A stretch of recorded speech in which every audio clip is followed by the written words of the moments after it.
Déterrer minutieusement des ossements humains au cœur de Bruxelles, c'est la mission de ces archéologues. On est en train d'exhumer un squelette qui a été posé sur le ventre pour faire de la photogrammétrie après, c'est-à-dire qu'on va prendre des photos plus précises de l'entièreté du squelette. Alors le challenge, c'est de un peu concilier l'énergie urbaine qu'il y a tout autour avec toutes les voitures qui passent, un tout petit espace pour fouiller. Ce qui n'est à l'origine qu'un chantier Stib et Vivaquois s'est finalement transformé en un site archéologique.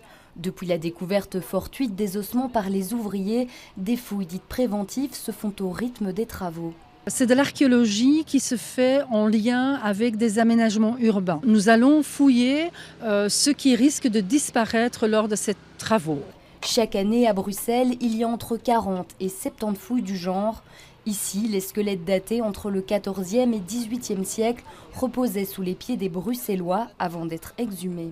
Ici, c'est un bassin qu'on a prélevé. On sépare en fait les parties des individus de façon latérale ou par partie de squelette pour faciliter le travail d'étude de l'anthropologue après. Et puis pour séparer aussi chaque squelette les uns des autres.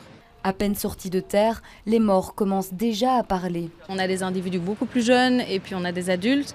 On a eu pas mal d'adolescents, mais donc oui, c'est assez varié en termes d'âge. On voit les modes d'inhumation, est-ce qu'on a des traces de cercueil, les positions dans lesquelles ils sont mis, est-ce qu'on a des fosses communes ou pas, tout ça.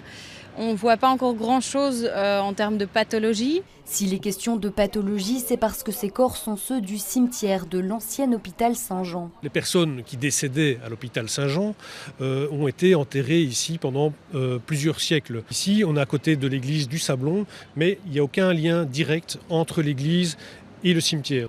La fouille de ce cimetière d'hôpital, et non paroissial, permet d'étudier une population différente. Au total, dans ce premier tronçon, plus d'une trentaine de squelettes complets sont déjà sortis de terre.